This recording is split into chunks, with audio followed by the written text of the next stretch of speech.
Hey ho Pop Gengs!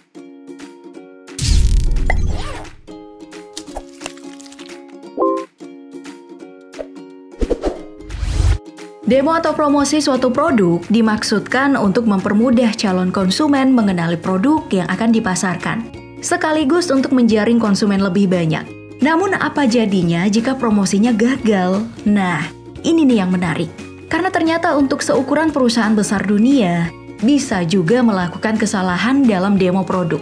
Apa saja dan bagaimana kegagalannya dan apa yang dilakukan perusahaan setelah itu, berikut akan aku perlihatkan. Oke, kamu udah familiar banget tentunya dengan perusahaan teknologi multinasional yang berpusat di California, Apple. Mungkin kamu salah satu konsumennya. iPhone adalah salah satu produk dari perusahaan ini yang sering ditunggu-tunggu oleh para konsumen. Dan seperti kebanyakan perusahaan, biasanya peluncurannya itu akan dimulai dengan demo live. Nah, pada tahun 2017, Senior Vice President of Software Engineering, Craig Federighi, bertugas untuk melakukan demo di atas panggung Jobs Theater di kantor pusat Apple. Namun, sayangnya beliau ini gagal memamerkan fitur baru iPhone X kala itu, yaitu Face ID atau kunci layar menggunakan pengenalan wajah. Saat pertama kali dicoba, nggak bisa kebuka dong layarnya. Malah Face ID meminta untuk memasukkan kata kunci. Tak putus asa, ia mengambil iPhone X cadangan dan kembali mencoba fitur tersebut. Dan akhirnya berhasil. Vice melaporkan setelah kegagalan malam itu, saham Apple tiba-tiba anjlok dari $163 menjadi $159. Ya, karena Apple memang memiliki posisi yang kuat, harga saham dengan cepat naik kembali. Dan atas kegagalan demo, Apple segera memberikan alasan. Melansir Mashable, bahwa iPhone X yang gagal telah diidentifikasi oleh pengguna lain. Jadi wajahnya Craig nggak bisa dikenalin. Benar atau tidak, tapi untuk acara sepenting itu bagi perusahaan sebesar Apple, sepertinya persiapannya nggak proper banget ya. Tidak sekali saja, Jobs Steve pada tahun 2010 pernah juga gagal mempertontonkan kehandalan iPhone 4 karena terjadi masalah pada koneksi Wi-Fi. Karena pemecahan masalah sudah dicoba, akhirnya Steve meminta semua yang hadir untuk mematikan perangkat atau koneksi Wi-Fi-nya. Dan ternyata masalahnya adalah penggunaan Verizon MiFi, perangkat yang menciptakan hotspot portable yang dapat digunakan bersama hingga 5 pengguna. Dengan lebih dari 500 hotspot Wi-Fi di ruangan yang berisi 5.000 orang. Beban sudah sangat kelebihan dan akhirnya mengganggu koneksi.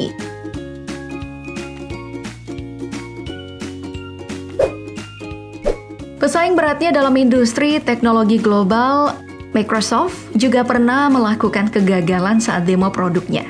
Tahun 2012, Stephen Sinofsky, mantan presiden divisi Windows Microsoft kala itu, berada di panggung mempresentasikan produk tablet pertamanya, Surface, dengan sistem operasi baru kala itu, Windows 8. Namun sementara sedang presentasi, tabletnya nggak berfungsi saat ia sedang mengoperasikannya. Dicoba terus tapi nggak bisa. Untung Stephen bisa mengatasi situasi dengan terus berbicara. Jadi kegagalan gak begitu terlihat. Tapi ia mulai gugup saat kegagalan terjadi kembali. Dia terus mencoba dan omongannya pun seketika terhenti, fokus ke layar tablet. Hingga akhirnya ia permisi mengambil tablet cadangan yang telah disediakan. Gak sekali itu aja sih, tahun 1998 di depan Bill Gates langsung, asistennya kala itu sedang mendemonstrasikan Windows 98. Namun tiba-tiba layar kesalahan biru atau blue screen of death. Audiens yang hadir tertawa dan bertepuk tangan. Gates dengan tenang melemparkan guyonan bahwa itulah sebabnya mereka belum mengirimkan Windows 98.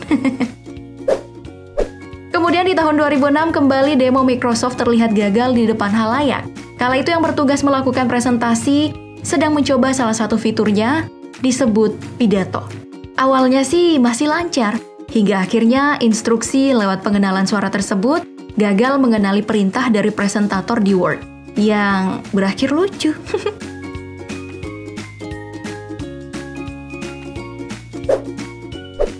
Tidak hanya di bidang teknologi, kegagalan demo produk juga dialami beberapa perusahaan mobil. Kegagalan ini tentu saja selain bisa menurunkan minat juga mempermalukan perusahaan ya. Apalagi jika ingin memamerkan keunggulan tapi gagal. Seperti yang terjadi pada Volvo Car, perusahaan mobil mewah asal Swedia. Tahun 2013, muncul iklan produk baru mereka yang memperlihatkan fitur canggih, deteksi benda di depan dengan jarak tertentu. Agar tidak terjadi benturan, rem otomatis akan bekerja. Namun nih, saat demonstrasi produk dilakukan, yang terjadi itu justru sebaliknya. Remnya nggak bekerja otomatis. Objek di depan malah kena tabrak. Video ini lantas menyebar viral. Melansir laman Drive Safe and Fast, Volvo langsung menjelaskan bahwa produknya tersebut memang dilengkapi fitur keamanan kota, tapi tidak memiliki fungsi deteksi pejalan kaki. Itu harus dibeli terpisah katanya. Bahkan jika dilengkapi fitur tersebut, akselerasi berat pengemudi dapat menyebabkan sistem diganti dan dinonaktifkan. Sistem ini sangat canggih. Jika mobil mendeteksi adanya kesengajaan dari pengemudi untuk menabrak, maka sistem otomatis bakal mati. Hal serupa tak luput juga dialami perusahaan sebesar Tesla. Tahun 2019, perusahaan otomotif asal Amerika Serikat tersebut melakukan demo mobil Cybertruck. Mobil berbentuk seperti trapesium logam, diklaim anti peluru dengan bak yang bisa terbuka.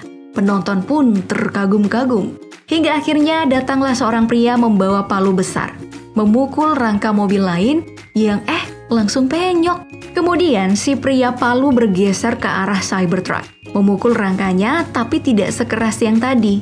Penonton tertawa bangga. Oke, selanjutnya demo kekuatan kacanya.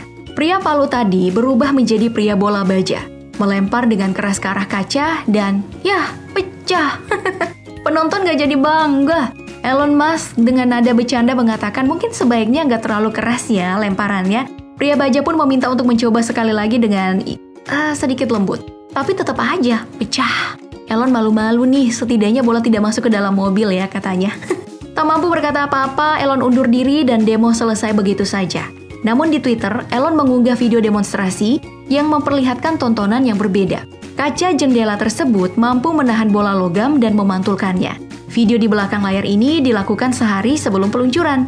Dan mengenai kesalahan yang canggung di panggung tersebut, melansir BBC, Elon mengatakan bahwa insiden tersebut bisa dihindari jika pukulan tidak dilayangkan ke pintu terlebih dahulu. Karena hantaman yang kencang di pintulah yang membuat keretakan pada kaca saat dilempar. Bisa aja lu, Lon. Perusahaan teknologi startup Amerika Faraday Future juga pernah melakukan kesalahan yang sama saat demo produknya. Kala itu mobil terbarunya Faraday Future FF91 dianggap mampu menjadi pesaing mobil Tesla. Dan salah satu fitur yang paling diandalkan adalah sistem parkir otomatisnya, yang mampu membuat mobil ini parkir sendiri tanpa pengemudi. Bahkan sih dalam video promosinya, fitur tersebut terlihat sangat perfect, tanpa bantuan manusia. Sayang punya sayang, saat mobil telah masuk di panggung untuk demo langsung, mobilnya malah nggak bisa berjalan. Nick Sampson yang menjadi presenter dalam launching tersebut langsung kikuk. Duh, kurang malu apa lagi tuh saat momen awkward kayak gini di hadapan media dan calon pembeli.